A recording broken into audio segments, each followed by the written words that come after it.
Hey, so they've brought back He-Man, because of course they did. Nothing can just be left alone anymore. Reboots, prequels, everything from the past needs to be reworked in order to get those nostalgia glands salivating. Why come up with a new IP when you can rely on the support of middle-aged man-children everywhere without any real effort? Bring it all back. No need to take any risks creatively when you can just look to the past. Why make a sequel to Krull when every Star Wars character's backstory hasn't yet been explained to death? Robot Holocaust 2? That'll never happen, because we still haven't brought back Biker Mice from Mars, and that dark, edgy Care Bears reboot we've all been waiting for. Occasionally, I'll wax nostalgic on this very channel with a few personal anecdotes, but I'm not necessarily obsessed with the past. I tend to live my life in the now, looking forward, relishing new ideas. Still, I was a child of the 80s, a product of the era when companies would pump out new, hastily crafted cartoons in order to sell a line of toys. The animation was terrible and the plot lines were all the same, but we didn't know any better, at least I didn't. He-Man, the granddaddy of them all. My friends and I collectively owned all of the figures, the cheap playsets, and all of the ancillary bits, because the TV show told us we needed them. Battle Damage He-Man built from a plastic so tough that he could be thrown through a plaster wall. Thundercats, ho! My childhood dog would use Panthro's skull as a chew toy and could barely make a dent in it. He was a big-ass pooch, too. Those toys were built boy tough. You wouldn't want to piss your friend off when they were within reach, because they could cause some serious damage. Battle Damage He-Man. It had been a while since I thought about He-Man, but this fan-made game developed in OpenBOR by BWWD back in 2014 quickly reminded me of it all. The lazy animations, silly sound effects, and hilarious voice acting. It's all here. Typically, I don't like to get too critical when it comes to these fan games, since they aren't created to make any money. They're labors of love, as it were, developed in someone's free time. Every once in a while, I like to showcase them on this channel, for people who might have missed them, maybe hopefully giving them a bit more attention. It's free, available, and pretty easy to pick up and play. There are some interesting ideas here, but at the end of the day, it's a fairly average beat-em-up. The entire experience is a love letter to the original Masters of the Universe cartoon, and it does a great job translating that nonsense to this interactive medium. The characters are stiff with limited animated movements, so it represents the Filmation show very well. It's all rather goofy, but the controls are tight. If you are or were a fan of the series, you'll likely be happy with the amount of heroes and villains that appear here. He-Man, She-Ra, Man-at-Arms, Orko, as well as Skeletor and Evil Lyn, among a few others.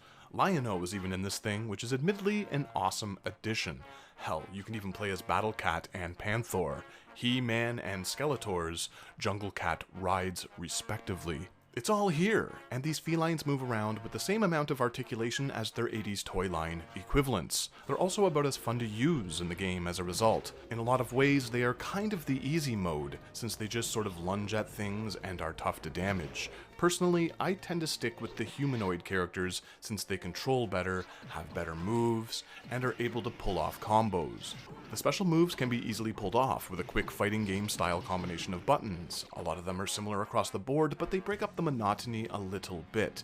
Controllers are immediately recognized, and up to 4 people can play at the same time, which is pretty cool. The options in general are about as robust as they need to be, and it takes no time to get straight into the action. There's a regular campaign mode as well as a head-to-head versus alternative. A practice option is available, but I didn't spend much time messing around with it, since this is a very straightforward game.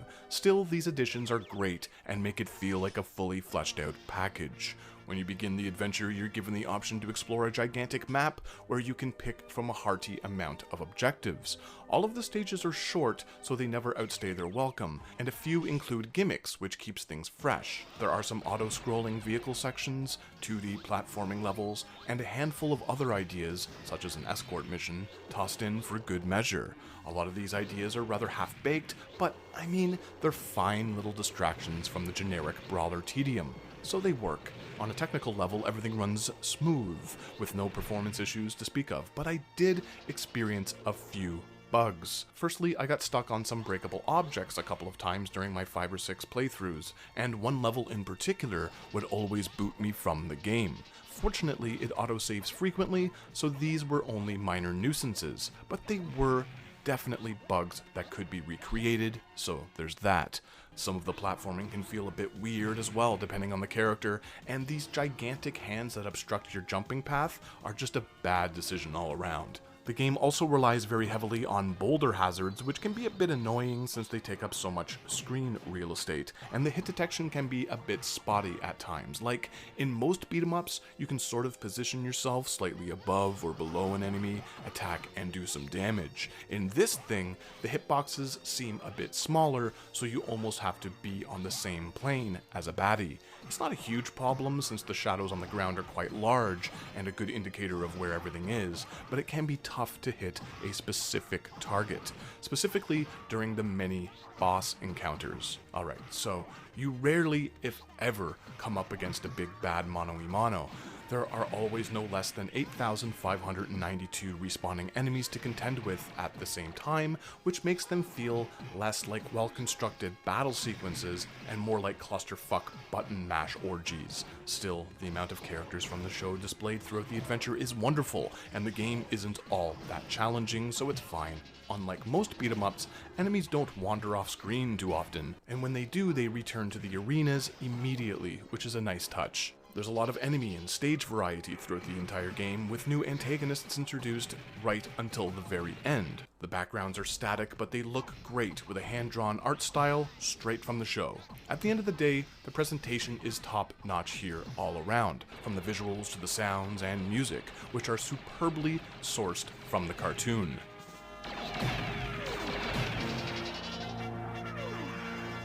When it comes to the game itself, each player is given a generous amount of health and continues. There are plenty of ways to replenish your life, so it never feels unbalanced or unfair. Extra lives are also rewarded when a certain amount of points are earned, so the game is constantly rewarding you for killing foes. You can even venture to a specific location on the map in between stages and switch out your character whenever you want, which is pretty clever. Though, make sure you go to the correct location, because if you go to this other place to speak with the king, it will reset the entire map. I learned about this the hard way after having completed about 80% of the game. It wasn't a good time, it pissed me off.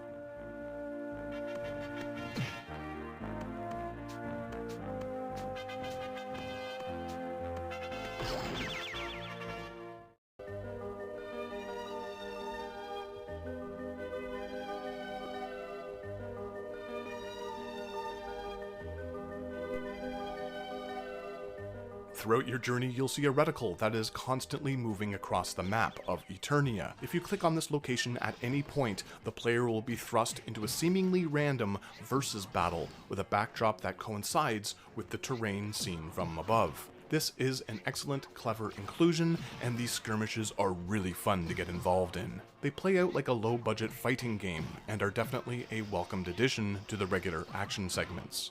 All in all, He-Man and the Masters of the Universe is a pretty average open BOR game that is elevated by its attention to detail. If you're a fan of the original cartoon series, I definitely recommend giving it a shot. It's not the best thing out there, but it successfully accomplishes everything that it sets out to do. The characters, the environments, and the sounds are all here in this free, well-made package. There are a few hiccups along the way, but ultimately, it's pretty hard to complain about any of them, since this thing is just so easy to pick up and get into for a quick nostalgia trip. Next time on this channel, more He-Man, so stay tuned.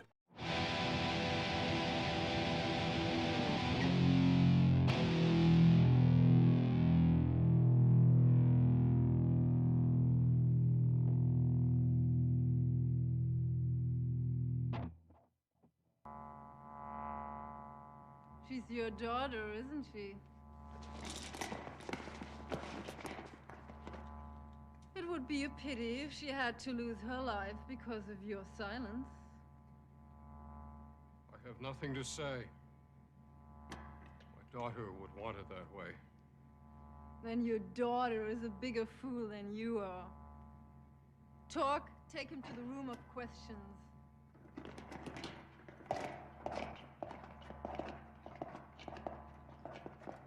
We will see just how long he can keep his secrets to himself.